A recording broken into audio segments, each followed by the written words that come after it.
Hello and welcome to What's the Story Ghost. I'm your host Annette. And I'm Steven. And today we are on episode 30.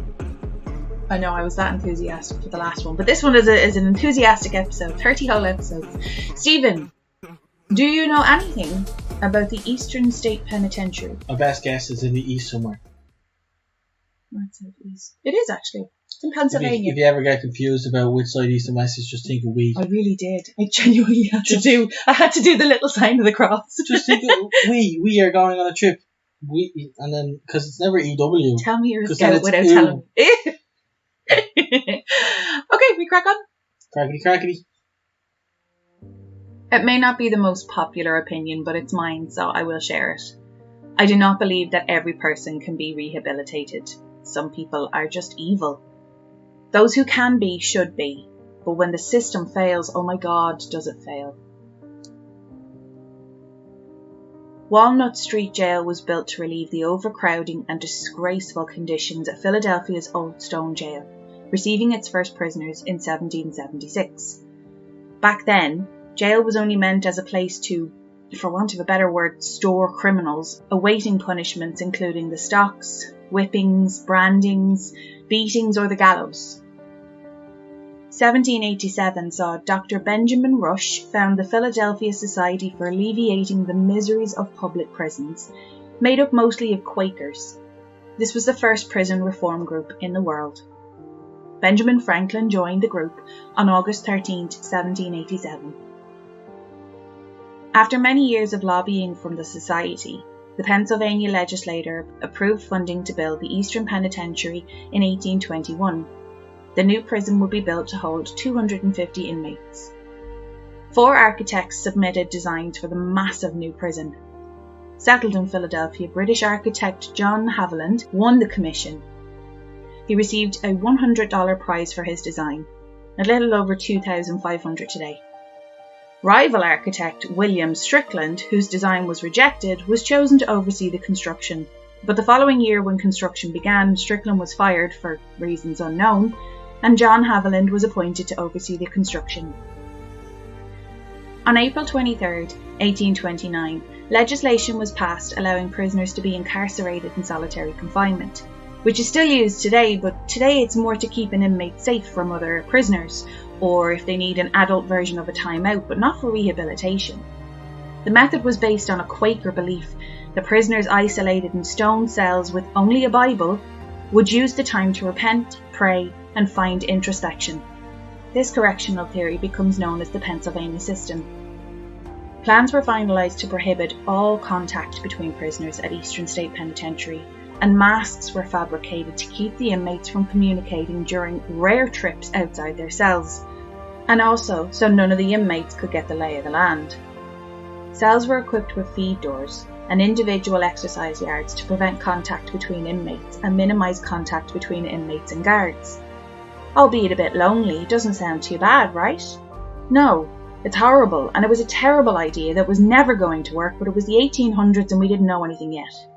The whole design was related to penance and ties to the religious inspiration of the prison. The halls were designed to have a feel of a church with barrel-vaulted ceilings. The cells were made of concrete with single glass skylight representing the eye of God, suggesting to the prisoners that God was always watching them. Some even believed that the cell doors were made deliberately low so either prisoners would have a harder time getting out and also minimise an attack on an officer, or that prisoners were forced to bow on entering their cell. The cell had a metal door on the inside of the door frame and a heavy wooden door on the outside. This was to ensure that inmates weren't able to communicate with their neighbouring cellmates. But this is all in theory. What they had hoped would be the new way to reform prisoners and reduce, or dare they dream it, eliminate reoffenders. What actually happened was everyone went mad being left alone with their own thoughts, but mental health didn't even have a name back then, so people just slowly deteriorated. Eastern State Penitentiary opened on October 25, 1829. Essentially, the world unlocked the doors to hell, pushed the unwanted and undesirable through, closed the door behind them and told them they couldn't come back out until they learned their lesson, through what was basically a giant experiment, and the prisoners were guinea pigs. It was the largest and most expensive public structure in the country at the time, costing a whopping $780,000, nearly $25 million today.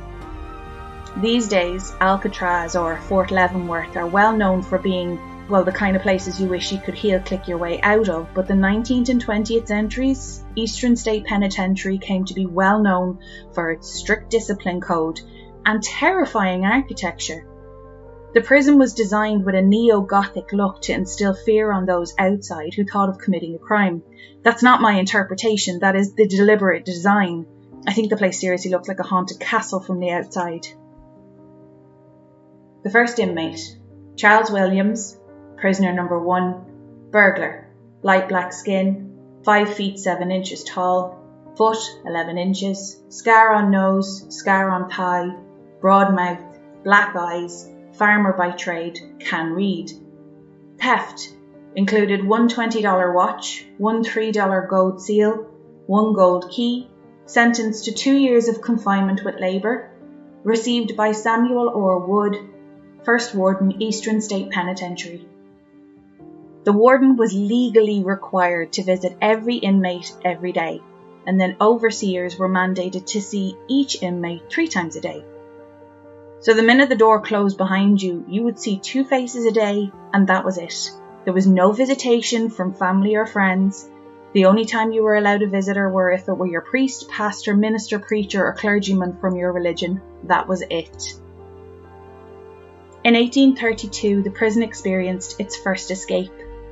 An inmate who served as the warden's waiter lowered himself from the roof on the front of the building. He was later captured, but clearly neither he nor the prison officials learned anything from this, as he would escape the exact same way in 1837. In 1836, the original prison was completed, 7 years after it opened, spanning across an area of 11 acres with state-of-the-art plumbing, sewage systems, and 450 centrally heated cells, at a time when even the White House was warmed by coal and had no indoor plumbing. Eastern State Penitentiary was an architectural marvel. As horrible as conditions were, the food and medical care were superior to those in other prisons. So to anyone on the outside looking in, it wasn't the worst deal given the fact that to get in there you had to break the law, but solitary confinement wasn't strictly adhered to by all the officers. The silence was meant to be enforced by prison guards, but for years they faced allegations of abusing the prisoners, despite the system being in place which should have eliminated contact, so who would believe you if you complained? Some of the more gruelling punishments included dunking the inmates in an ice bath during winter and being hung up on a wall afterwards to form a layer of ice on their skin. There were reports of what was called the mad chair being used, where inmates would be tied to the chair for hours, sometimes days. The straps would often be so tight they'd cut off circulation, and in some cases it led to amputation. Another, more brutal, was the iron gag treatment. I can't go into it here because it's gross and inhumane and turns my stomach, but you feel free to googly-boogly that one. Charles Dickens visited the United States to see Niagara Falls and the Eastern State Penitentiary. He later wrote about his visit saying, "He is led to the cell from which he never again comes forth until his whole term of imprisonment has expired. He is a man buried alive, to be dug out in a slow round of years." There are over 1,000 entries recorded in the Prison Death Ledger, a book that documents which people died, from what, and in what year that Eastern State was operating. A good portion of those deaths were from sickness like tuberculosis. Other deaths were from suicide or even murder. One of those murders occurred in cell block 8, cell 49, where the inmate named Joseph Havel stabbed his cellmate George Kopp to death with a pair of scissors. Meanwhile, in 1877, Philadelphia was churning out so many amateur criminals, i.e. everyone was getting caught, that the demand for more cell blocks came. 4 new cell blocks were built, but without attached exercise yards, as these cells were constructed in the spaces between the existing cell blocks. In July 1923, inmate Leo Callahan and 5 accomplices, armed with pistols, successfully scaled the east wall after holding up a group of unarmed guards. More than 100 inmates escaped from the Eastern State Penitentiary during the 142 years of its active use. Callahan is the only one never to be recaptured. All of Callahan's accomplices were apprehended, including one that made it as far as Honolulu, Hawaii. Chicago gangster Al Capone spends 9 months in Eastern State Penitentiary between 1929 and 1930, but his stay was not like the others at Eastern State. Capone's cell was decorated with paintings on the otherwise dreary walls. He had a polished mahogany desk with a radio playing waltz music and a softly glowing lamp. But that's not the only reason his stay was different. One of the crimes Capone was believed to have been the mastermind behind was the Valentine's Day Massacre, which resulted in the death of 7 men, one of whom was known as Jimmy Clark. Inmates reported hearing Capone screaming for someone named Jimmy to get out and begging for whatever it was to leave him alone. When prison officials ran to his cell, there was no one there. What could have caused the infamous Scarface to beg for his life like this? In 1945, the infamous bank robber William Slick Willie Sutton and 11 men escaped through a tunnel that emerged at Fairmount Avenue and 22nd Street. The convicts broke through to the other side during daylight hours and were spotted immediately by the passing police patrol. The 12 men were forced to quickly flee the scene, but most of them were caught within minutes. Prison plaster worker Clarence Kleindienst designed and built most of the tunnel. At the time of the escape, Clarence only had 2 years left to serve. He was out for 2 hours and had 10 years added to his sentence for the prison break. Willie Sutton took credit for the planning of the tunnel. This event marked a turning point and the last push needed. Pennsylvania legislator recommended abandoning Eastern State Penitentiary. In 1961, inmate John Klausenberg tricks a guard into opening a cell for another inmate. With the cells open, the inmates overpower the guard and begin the largest riot in the history of the prison. Several hours later, a large force of police, guards and state troopers reclaim the prison. The riot fuels discussions to close Eastern State.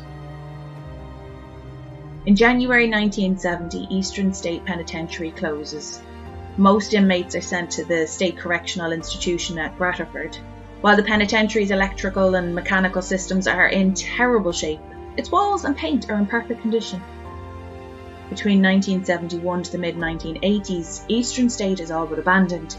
Vandals smash skylights and windows, an urban forest grows in the halls and cells. Dan McLeod, the last city caretaker, continues to feed a family of stray cats on the property. In cell block 12, visitors and workers hear meaningless, faraway laughter resound in some of the cells, but no source has been found. Witnesses report seeing shadowy forms and ghostly figures in corridors and cells. Cell block 6 has been the site of most of the spectral shapes. A locksmith was doing restoration work when he felt he was being watched. He turned around to see who was there and saw no one. Moments later he had the same feeling, and when he looked again he saw a black shadow leap across the corridor. Others have said that they feel someone is watching but haven't seen anything or anyone. The program director of Eastern State will not stay there overnight. Another hotspot for activity is the catwalk section of the prison. Many have reported feeling temperature changes, shadowy figures, and catching voices on EVPs.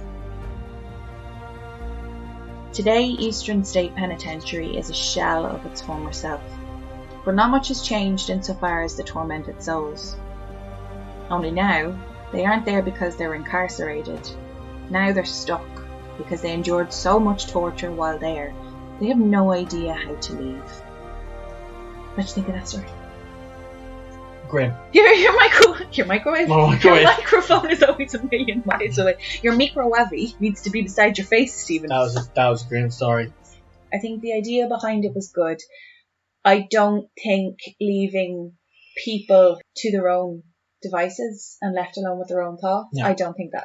Now, in fairness, I don't believe in putting kids in a corner or putting them on the naughty step. I know, again, not a popular opinion, but it's not something I would normally do, because I think you're sending them off to go and think about what they did, but they don't know what they did was wrong. Or in this case, a lot of these people were put in prison for stealing stupid things, and I know theft is wrong and burglary is terrible, and if somebody stole my loaf of bread, I'd be upset. The dastardly fiends. But I know, but that's what people were being put in prison for. It reminds me of one of the first books I ever really loved, Papillon. Oh. character named Henry was sent to the penal colony in French Guiana, and he escapes and he has adventures, and I think he gets recaptured. Haven't read it in decades. If it's long enough that you could read it again, you should. Oh, absolutely. Yeah.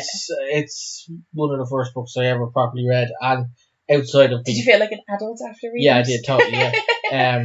But like it's amazing how you imagine the prison cells and all the details in it. There's no pictures in this book. It's a real adult book. It's not a pictures on every 10 pages or something, so the words create the picture in your head, and I was immediately drawn to the description you had given, and it was very much like, oh, poor old Poppy. Not Poppy from Stranger Things.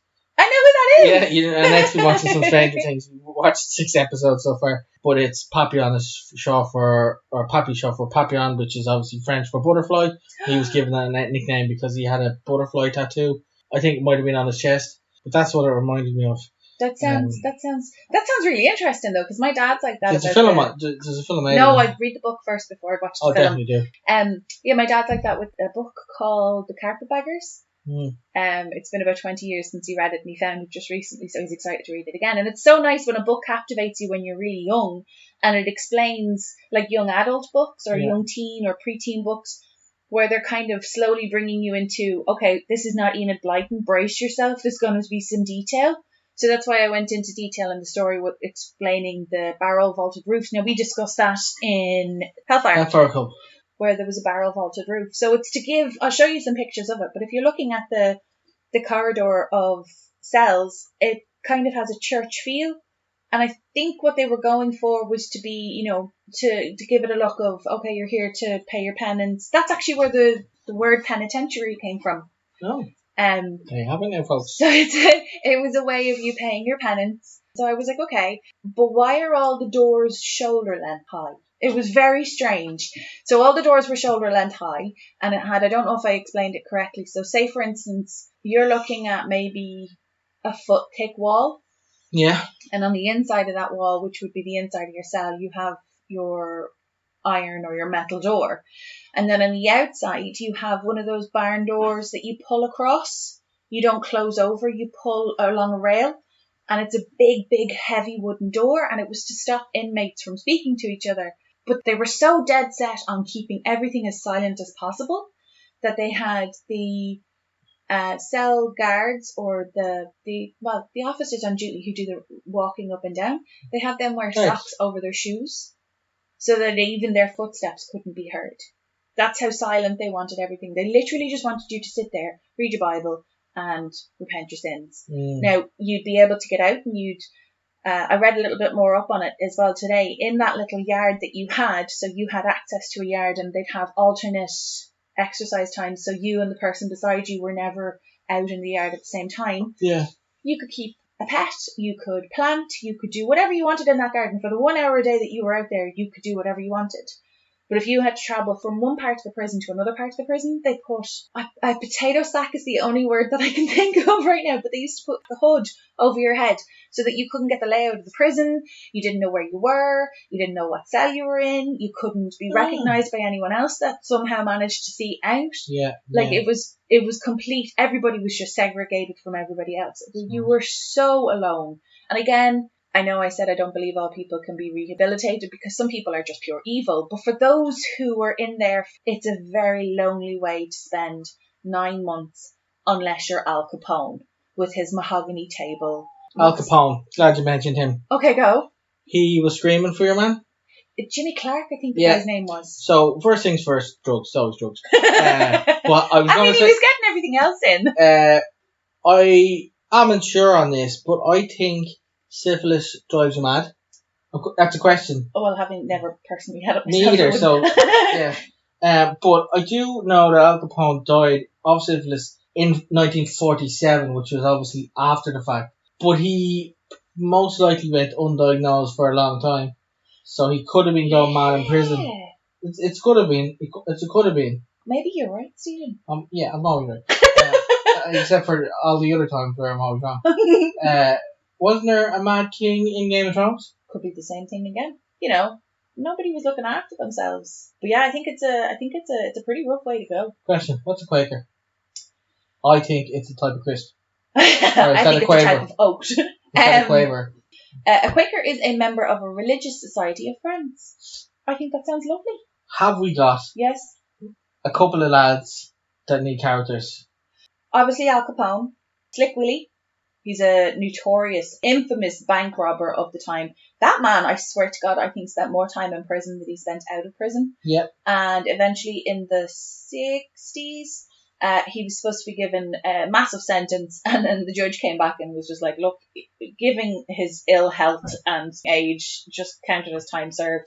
And he walked out crying, going, thank you very much, or something very polite or whatever. But the man spent more time in prison than out of prison. How he had time to do all the bank robberies, I don't know. But over his career... A lot of time to plan them. Yeah, but over his career, he stole about $2 million. Like back then. That was big money. Roughly what time frame was this we talking about? The 40s or 50s. I know 45 was the year of the big... Can I call it the Great Escape, considering they were all caught? Well, I mean, they all escaped. One guy got as far as Honolulu. Wouldn't you be devastated? Sitting there with your grass skirt lady beside you and a pina colada in one hand and a cigar in the other hand, and then you just see all these coppers come up in suits and you're like, ah. I would like to finish my pineapple daiquiri.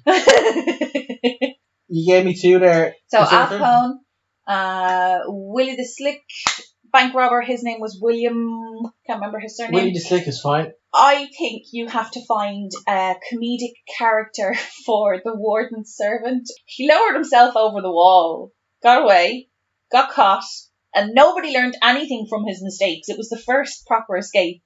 Then he tried again and succeeded again. He was caught, but he basically escaped the exact same way a couple of years later. Nobody learned anything from that. So, comedic character, you said. What was his name?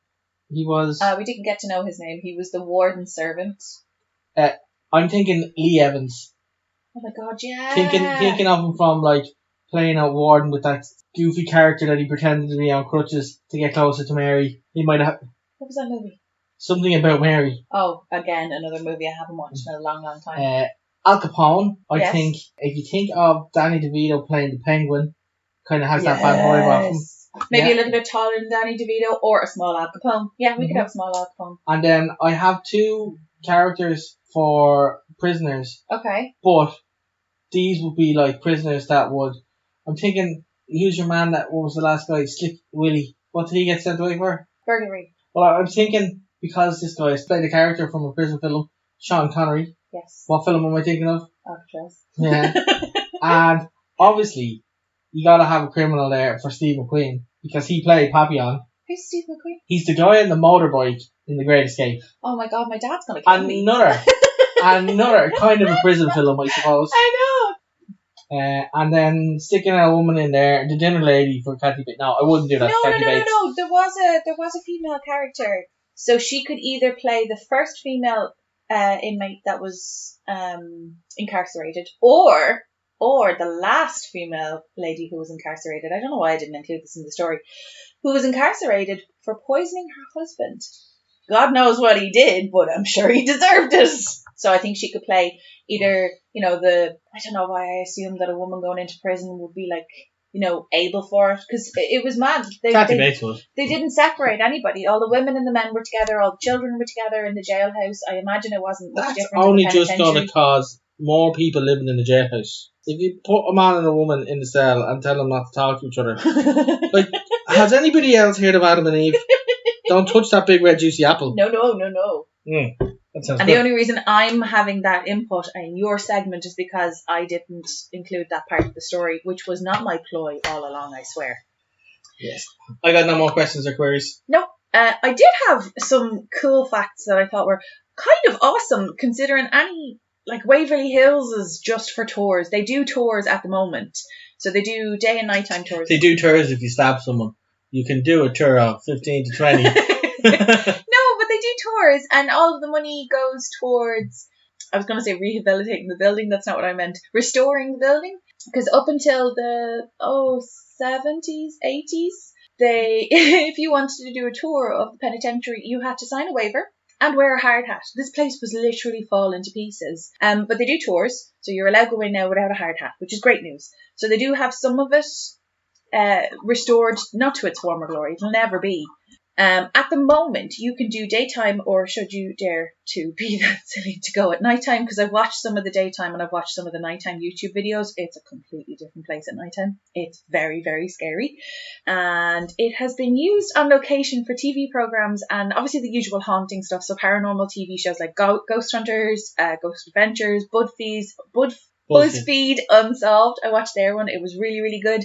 Back in July, though, of 1985, I'm not sure if you know the Tina Turner song, One of the Living. No. That video was shot there. Do you remember MTV when you used to actually watch videos? Yeah. I'm older than you. I know. The 1995 film 12 Monkeys. Ooh. Have you seen that? I think I have. That was used as the setting for the mental hospital with Bruce Willis, and I think Brad Pitt is in that as well. I haven't seen it, but it looked really good. And it was also used for the filming of the Revenge of the Fallen Transformers. Do you remember the second one with Megan Fox? Or the last one with Megan Fox with the pyramids? It was It was used for that as well. I actually just thought it was really cool though, because we've done Waverley and I don't think we've done a penitentiary before, but of all these old places that we've done, none of them were actually used for any filming, I don't think. So I just thought that was really cool. So it's nice to see that the money's gone back into restoring it so that it can be used for nicer things, you know? But that's all I have. You all good? Say your words. Say my words. So thank you so much for listening to today's episode. If you have any questions or queries on today's episode or any other episode, you can DM us on our Instagram. It's What's the Story Ghost.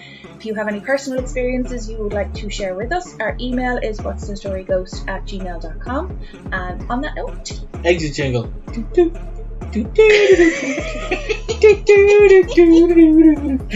Bye. Bye.